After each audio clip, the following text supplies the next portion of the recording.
Before we get into the episode, gotta give a big shout out to our sponsor, Open Fortune. Open Fortune flipped the fortune cookie on its head, changing the traditional roots by making it an ad platform. They made partnerships with Big Fortune Cookie, which is a thing, reaching 47,000 restaurants, 99% of zip codes, and giving brands a chance to reach their consumers when they will remember it. In a world where people see 3,000 to 5,000 ads a day, these fortune cookies burn your brand into their mind. So big shout out to Open Fortune for making today possible.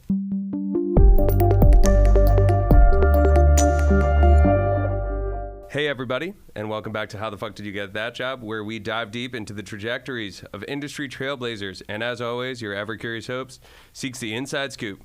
Stepping into the hot seat today is the remarkable Liz Simon. With a distinguished tenure at General Assembly, Liz navigated her way from Associate General Counsel to the pivotal role of COO over 8 impactful years. Prior to that, she lent her expertise to the U.S. Citizenship and Immigration Services as counselor to the director. Now, she's steering the ship as COO of Industrious. So, Liz, how the fuck did you get that job? Oh, man. Great question. I love the question. I ask myself sometimes the same one. And it's a long story, but I can start wherever I think would be helpful to start. I mean, it might feel like a therapy session a little bit, but like start all the way back and like what you wanted to be when you grew up, like in first grade when your teacher came up to you and said, so Liz, like, what do you want to do? You want to be an astronaut? What do you want to be? No, Well, when my dreams of becoming a professional ballerina were crushed by the fact that like I wasn't tall enough or good enough, I pivoted quickly. And as early as I can remember, by like 8th or 9th grade, like I was obsessed with politics and history and government, and I was super nerdy, and that's what I was really into. And I knew I wanted to go into work in politics. I knew I wanted to go to law school. I knew I wanted to be a lawyer. I was really into like civil rights, impact, policy, public policy, like that kind of world. And so I feel like from a really early age, I like had a direction, to the chagrin of my like parents who are both doctors. They were like, what, anything but going to law school. And so what kind of doctors were your parents? Psychiatrist and neurologist. All right, my mom is a psychiatrist, and my dad is a gastro. Yeah, so a lot of... So some Jewish doctors. A lot of Jewish doctors. A lot of Jewish doctors. And, you know, they weren't thrilled about a lawyer, but, you know, that was what I wanted to do. There you go. So from a young age, you knew, right? Yeah. So where did you decide to go to college, and, you know, what made that the razor pod for you? I went to Cornell for undergrad. I grew up in Detroit, so pretty much everyone I knew was going to Michigan, University of Michigan or Michigan State, and I was like, I got to get out of here. Like, time to go elsewhere. So I found the, like, biggest furthest away school that I like, you know, felt like would be a good fit for me. I picked Cornell. Still the cold weather though. Still the cold weather. Yeah, wasn't getting away from that. And it was good. Like, I think spiritually it was good for me to get away and have to do something really independent. Like, I didn't know anybody when I went there. I think that forced me to grow a lot. I think if I went to Michigan, I would have stayed friends with the same people. I would have not really kind of expanded as much. Although, like, reflecting back, I'm like, was it worth $50,000 a year when I could have like gone to Michigan for free? Probably not. Hindsight's but like, 20/20, you know, whatever. You had a great experience. I had a good experience. And I majored in government. I was like very focused. That was like what I was into. So where were you trying to like?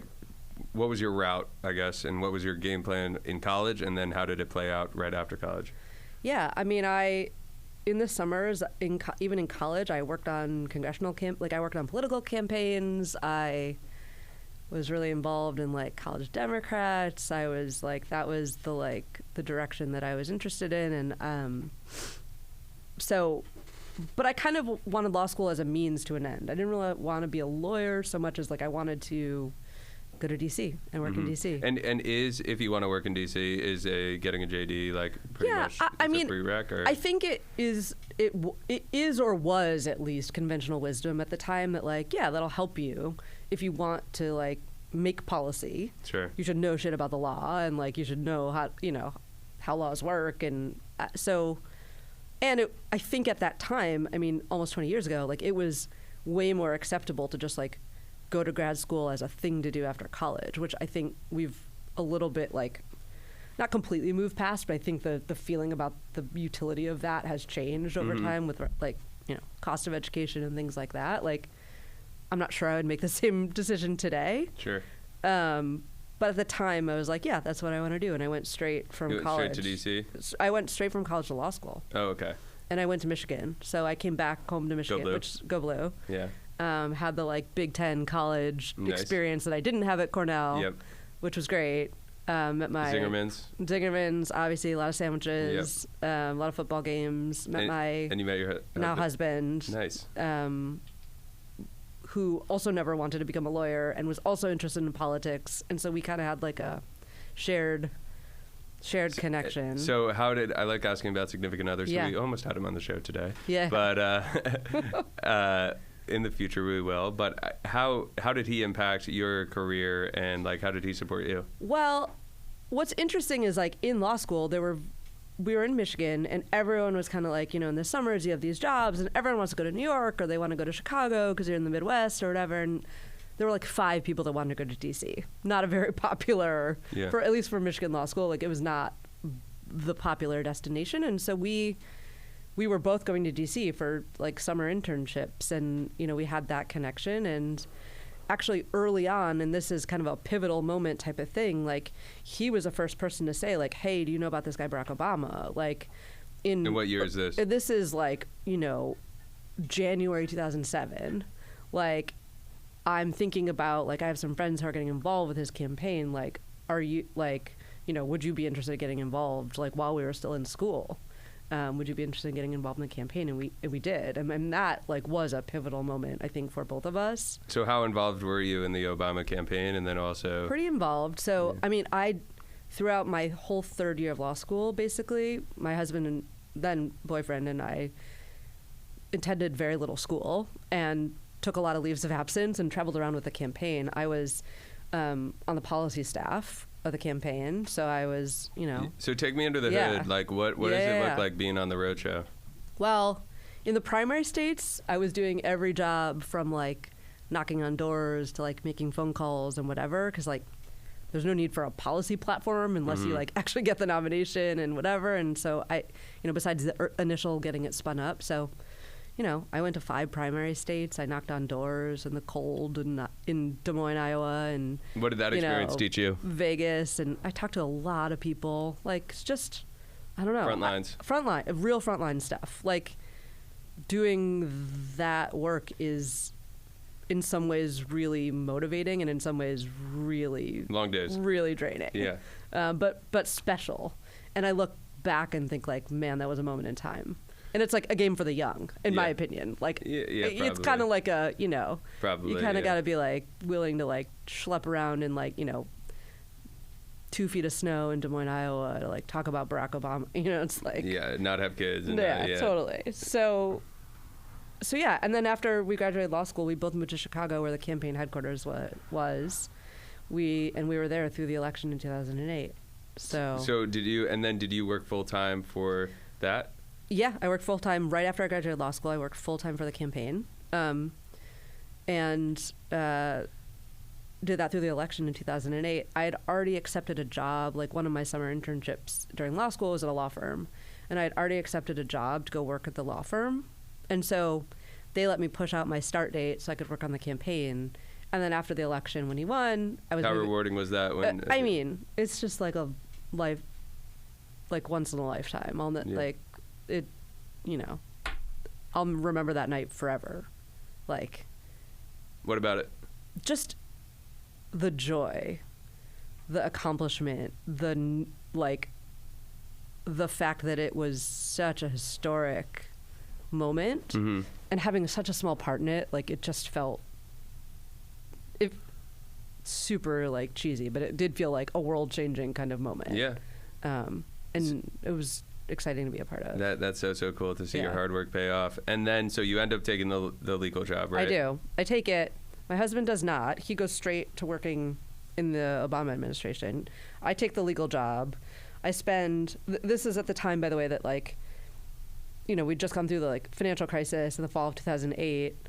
Law firm life sucks in many ways. Like, but at least did you have that expectation going in? I did, and it's like, you know, you kind of know what you're stepping into. Sure. You're kind of making a trade-off to like. It's not too taboo. Everybody kind of knows. No, everybody kind of knows. But I was like, at least I'm going to like, you know, a pretty humane place with nice people. Sure. And it turns out like there just wasn't a lot of work. Like there wasn't a lot of like the business was slow because the financial crisis, like, you know, like. So what were you doing? Sorry, No, it's fine. So I ended up like. It's hot under here. I ended up having a great experience because there wasn't that much like kind of normal work to do. I got to do a ton of pro bono work. That's great. I got to like be in landlord-tenant court. I was doing like all kinds of fun projects, and so I had a kind of an atypical experience. But I left after like. So what was the moment that you realized it wasn't for you then? Because it sounds like a decent... I mean, I kind of knew it was always not for me. Okay. Like I knew I wanted to like, you know, essentially bank a little money, pay back some of my student loans, Sure. and then like move on. So I spent about a little under 2 years there. And as soon as I got a job in the Obama administration that was one I was excited about, I was... And what were you doing for them, and how'd that phone call kind of come to you? Well, if you work on the campaign, you basically get thrown into a lottery, or not a lottery, like a database of like, here are all the people that worked on the campaign, and then there's like a whole team of people that's their job. And you had your boyfriend on the on the staff already. Yeah, like their job is to get people who worked on the campaign jobs. So like they basically like try to place everybody who worked on the campaign in jobs, depending on your level and whatever. And I ended up with this job working at this agency called U.S. Citizenship and Immigration Services, which no one ever has heard of. It's part of DHS, Homeland Security. I have no background in anything related to So you got your security clearance, all that good yeah. stuff. I have no background in anything related to immigration. I'd like maybe handled like one pro bono asylum case or something. Took a class or something. Yeah, like didn't know. Yeah, literally in law school, took a class, didn't know anything. But I'm really attracted to leaders that like I'm excited about working for, and I'd heard all these wonderful things about the person who was leading this agency who was going to be my boss. And a lot of the like, common wisdom or advice about these jobs is just like kind of like hitch your wagon to someone great. And it like doesn't matter so much like where you are. And so that's what I did. And I... What about his or her leadership style? So this guy, his name's Ali Mayorkas. He actually now is the DHS, like Homeland Security Secretary. Oh, wow. He was a former U.S. attorney from L.A., and he was just had like this reputation of being a really kind of like transformative leader, really inspiring, great with vision, great with people, established a great work culture. When people have a lot of good things to say, word of mouth is totally. So correct. I was just like, this feels good. Like it feels like he has got like a change agenda. He seems like I could learn a lot from him. I love the idea of being really inspired by somebody and like was really passionate about the work. And so I took the job knowing nothing about immigration. It was at the time, like there were a lot of things going on. There was like talks of comprehensive immigration reform in Congress, which obviously failed, but like we did a lot of work on that. There was the DACA program, the deferred action for children who'd come to the U.S. or who were born in the U.S., and getting them, path to citizenship that we did. And my beat was kind of a weird one, but it ended up becoming like, a lot of immigration, a lot of the sort of concerns or stakeholders around immigration are tech companies, often large tech companies like Microsoft or whatever, who like, they bring a lot of people in on visas. They have a lot of interest in like employment related immigration. And so I ended up spending a lot of time with tech companies, large and small. And what intrigued you about those companies? I loved meeting entrepreneurs. Like I loved meeting people who are just, I don't know, doing creative things, starting stuff. I got to see where they were working because part of it was like, the government doesn't know anything about like startups. How could you possibly make decisions about like, whether this person has an outstanding talent that should come to the U.S. or whatever, or like, so I got really hooked on like hang out with these people and like kind of seeing some of the creative stuff that was going on. And government is amazing in the kind of impact you can have. And I think impact has been one of those themes that kind of motivates my career, but it's also just soul crushingly slow and bureaucratic. And everything has like a million eyes on it. You can't move fast. You can't just like make things happen quickly without like... Was there a moment when you knew you were ready to... 17 layers of approval and blah, blah, blah, and whatever. And so just like, there's only so long you could... I did that job for almost for a little over 3.5 years, which is a long time. And at that point, I felt like I got to get out of DC. Like, it felt a little kind of like soul crushing of like immigration reform had died. Are we ever going to make change? Are we ever going to make progress? And sort of like, you know, so like, I don't want to say I was disillusioned, but like it did feel like I needed a break and I needed to do something that felt really different. And it was the very beginning. Also, no, in addition to like, so I spent a bunch of time with tech companies. I, you know, was starting to be in the media a lot more, like the clash between tech and regulation. So whether it was Uber or Airbnb, you know, having conflict with, you know, policymakers, I was like, oh, that's interesting. Like, I know law, I know policy, I do a lot of communications work in my job. I'm like, you know, I feel like I could like sell myself to one of these companies. So I actually interviewed to be like the number 3 person on the policy team at Airbnb. And I was like, that's what I'm going to go do. And they just like were slow in making a decision, whatever. In the meantime, I got a call from a friend who was one of the co-founder, or a mutual friend who was a co-founder of this company, General Assembly. And I didn't know anything about them. And I'm like, oh, there's a school that like teaches like tech skills. That's cool. What kind of policy like challenges could they have? And it turns out they were running unlicensed schools all over the country at the time. Interesting. They were a few years old, and they'd basically started schools, not like schools for adults, like not ever thinking like, oh, you might need to get a license to do that, or like that So there's any sort of regulation. They were just like, what kind of stuff were they teaching, and who were they teaching to? They were teaching software engineering, UX design, digital marketing, product management, data science. In person, in locations, in New York, in Boston, in San Francisco, in LA. Just all kind of under the... Totally just... Rogue. Under to adults. I mean, typically people who'd gone to college who were looking to career change or whatever. Without getting like a full MBA? Yeah, exactly. Okay. Like it was a, you know, they're kind of like 3-month accelerated program, bootcamp style programs designed to like help Without the MBA cost. Yeah, help you change careers, which I think is a great model. Yeah, I absolutely. loved that.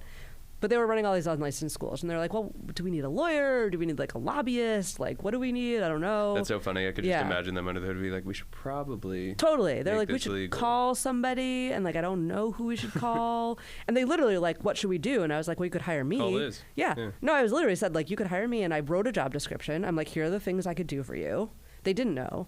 I mean, they were like, you know, young founders who and had how many like people are at the company at this point? 40 maybe. You know, they just raised a Series B. It was pretty early stage. They didn't know what the fuck they were doing. And that was my first job. Is like, I was like, okay, figure out how to like, they had cease and desist letters from like several states sitting in their like, you know, in their inboxes. And they're like, we don't know what to do. So that was like job one.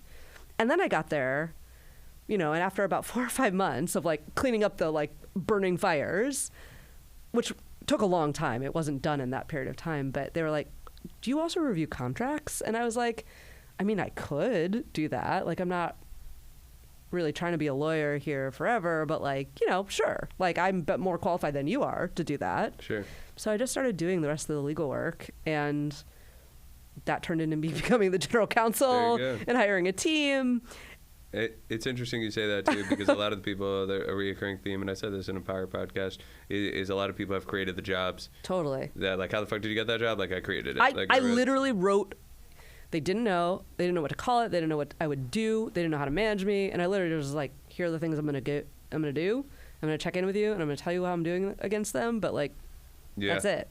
That's awesome. And what about that spot made it? You spent 8 years there. I spent 8 years there. And something was good enough to spend 8 years. I mean, right? Like my job changed consistently. As a startup. Like, I think like as it is. Yeah. Like I kind of feel like every, you know, 9 to 12 months there's a new challenge or a new job. So it feels like I had like 10 different jobs in that time. And in particular, in the last 2 years, I was able to pivot to become COO, which I didn't know was what I wanted to do. I didn't set out to do that. What does a COO do for those who may not know?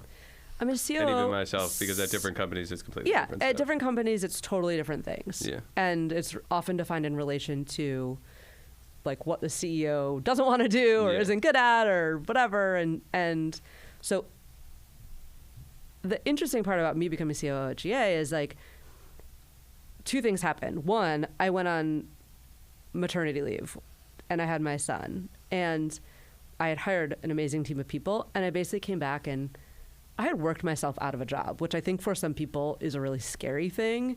But I came back and I was like, oh shit, I like actually like, they don't really like need me anymore doing the things that I was doing before, which means you were good again, at building a team too. is a great thing and a scary thing. Sure. And at the same time, we have been selling. We sold the company. Actually, the deal closed while I was on leave. Oh, that's great. So we sold the company. Our COO, long time like president and COO, left, and you know, our CEO is this amazing guy, Jake Schwartz, close friend, like very visionary, not in the details day to day. So my role as COO was very much like how the company runs day to day. So what did you learn from that experience? I mean, I learned a lot about like how to and how not to run a company. Like I was managing more teams than I'd ever managed before, new discipline, like, you know, disciplines that I didn't know anything about, like product or marketing. Like I was not an expert in those things, but I had to figure out like, okay, how do I add value to teams where I'm not a subject matter expert myself, unlike legal or whatever, where it's like, I know I'm good at that. Like I know what good looks like in marketing and product and stuff. It's like, I don't know what good looks like always, but how do I become a leader who can command a team where I'm not the expert? And so I think that was one of the big learnings or challenges for me. I'm not sure I have even mastered that today, but I think that is one of the things that when you go from like, I'm the leader of a functional thing that I'm an expert in to like, now I oversee all these things and have to figure out how they all connect together. That to me was kind of the new challenge of in my role as COO. Absolutely. And so you go from, you know, being on the Obama administration to more of that education background, right? And then it's to, you know, co-working and you know, right, commercial real estate. Let me pitch you on what the connection is. Yeah. Okay, two things. One, impact, and two, future of work. So I really think about GA and my time there is like, that was all about changing the nature of like how people get skills. Sure.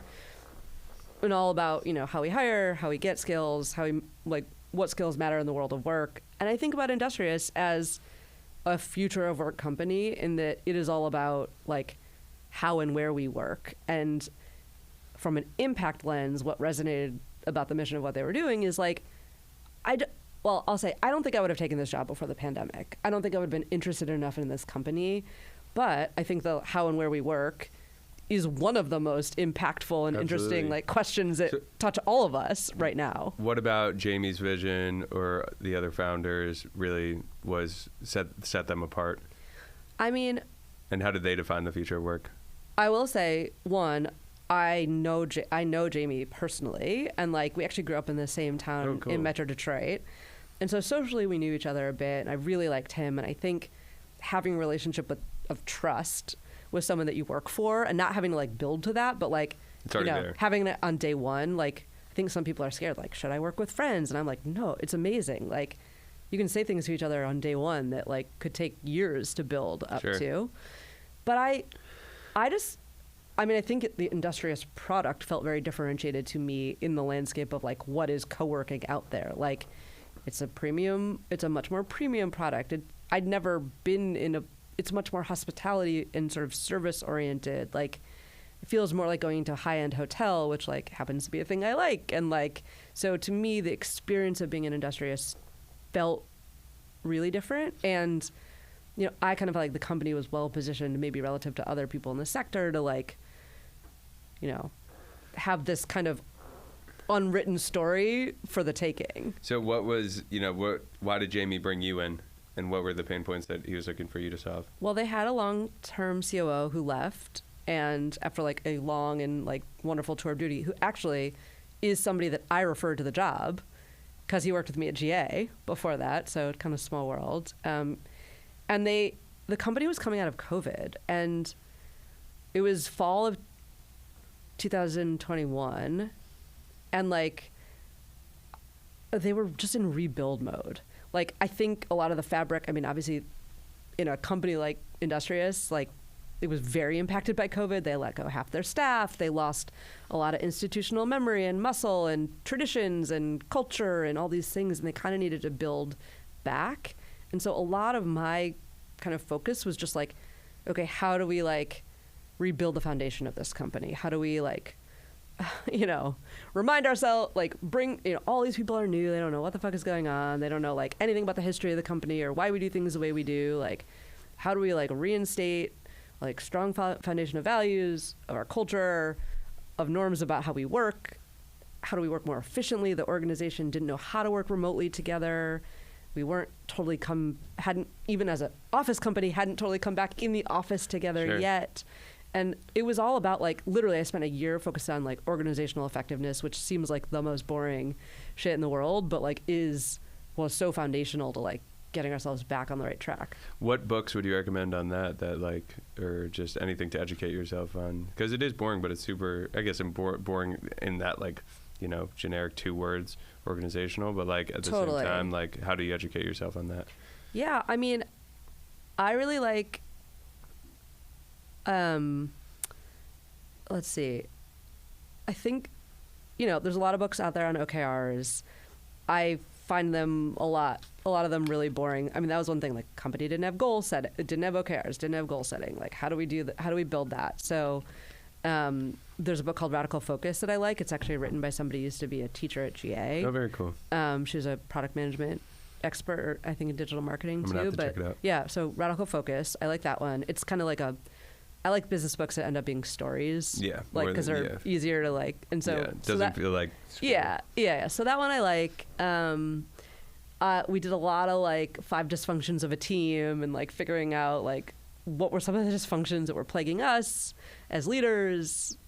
Very cool. Down through our teams. And, you know, I think a lot of the lessons we learned are just like, so much starts with trust, so much starts with culture, so much starts with values. Like those are the things, like they sound cliche and obvious, but they're, you know, they're hard. Absolutely. And what are you most proud of with your work at Industrious to date? I mean, we had a hard road over the last couple of years because we kind of like rebounded out of COVID big. And like many companies, like overhired, like brought on like, you know, tons of people who then we had to go through a contraction and a right sizing and did 3 rounds of layoffs. And that was very challenging. And, you know, in the last 6 months, we moved, you know, our internal engagement up about 10 points. Like the culture is in, I think, one of the strongest places it's certainly the strongest in the time that I've been there. And from people who like OGs at the company say like maybe the strongest it's ever been. That's amazing. So I feel really proud that I think we've been really intentional about like, you know, what are the things that make people feel motivated and engaged in their work. And the things that we've really focused on are 1, in-person connection, 2, like people's well-being and like work-life balance, and 3, like really giving people resources to help them rocket their careers forward. And like that is the like combo that, you know, I feel like has been really impactful for us. That's awesome. Even when I walked into Industrious at Short Deals, everybody just like had like a smile on their face and like we're stoked to be there. Yeah. And I've been to some competitors and it didn't feel the same. So kudos to you. Wow, thank you. I'm not sure I can take credit for all of it, but that is definitely that's like what you just spoke about there. Yeah. Last question. We spoke before we go into the quick question round. We spoke a lot about your career too. Like, what's something you're super proud of in your personal life?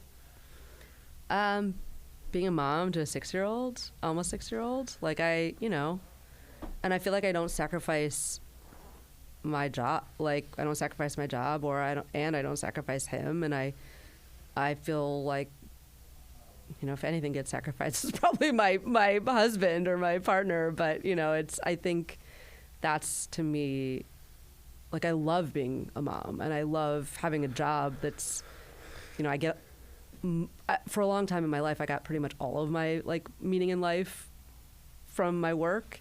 And I think having a kid and being a mom is probably the only other thing that's given me kind of an equal amount of, like, you know, self in the way that I think my work has done. And what has being a mom taught you? Just, it doesn't even have to be work related. Just like,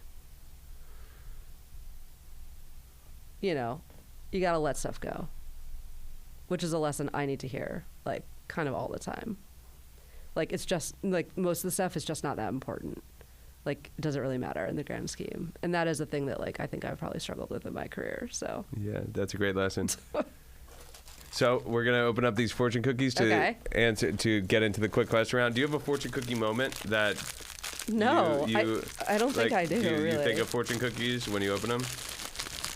There's no like moment I can think of that stands out of like I got a fortune and I was like, whoa, this like changed my life or something like that. But so mine says, share your light and watch the world shine brighter. Mine says, make someone's day brighter with your gift of kindness. There you go.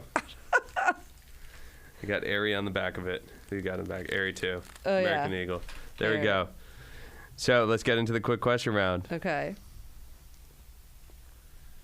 I hope it's not about how I'm going to make someone's day brighter with my gift of kindness. There you go. It's not. Okay. So, person you'd most want to sit down to dinner with, dead or alive? Michelle Obama. She's speaking at the 92nd Street Y, or she might have just She's done that. just the coolest. Yeah. Favorite city in the world? Buenos Aires. Is it okay to sleep with socks on? No. There we go. I don't think Carlo's here, but we got 5-5 with our 10 podcasts we've done, or whatever. It's about even. Favorite rom-com?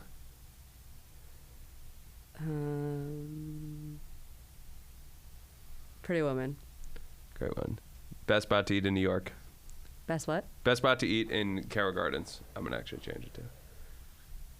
Probably Frankie's for its classic value. Yeah. Yeah. Favorite Michigan or Cornell graduate?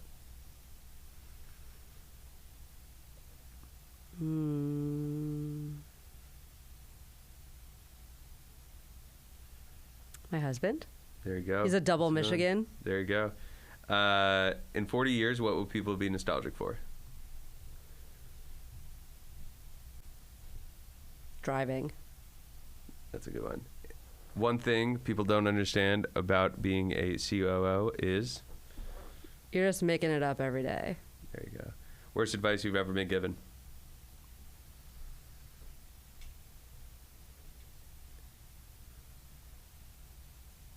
FaceTime. Anything about FaceTime and sitting in the office. In one sentence, how would you sum up the internet? Garbage. I'm not a very like online person. No, there you go. And in 10 years, where can we catch you? Hopefully in Carroll Gardens still. There you go. Yeah. I'll be there. Great. Hopefully. Love it. Well, if I don't get priced out. So We'll meet up at the coffee shop. Yeah, absolutely. Yeah. Thank you, Liz. That was awesome. Thank you. It was fun. Appreciate it.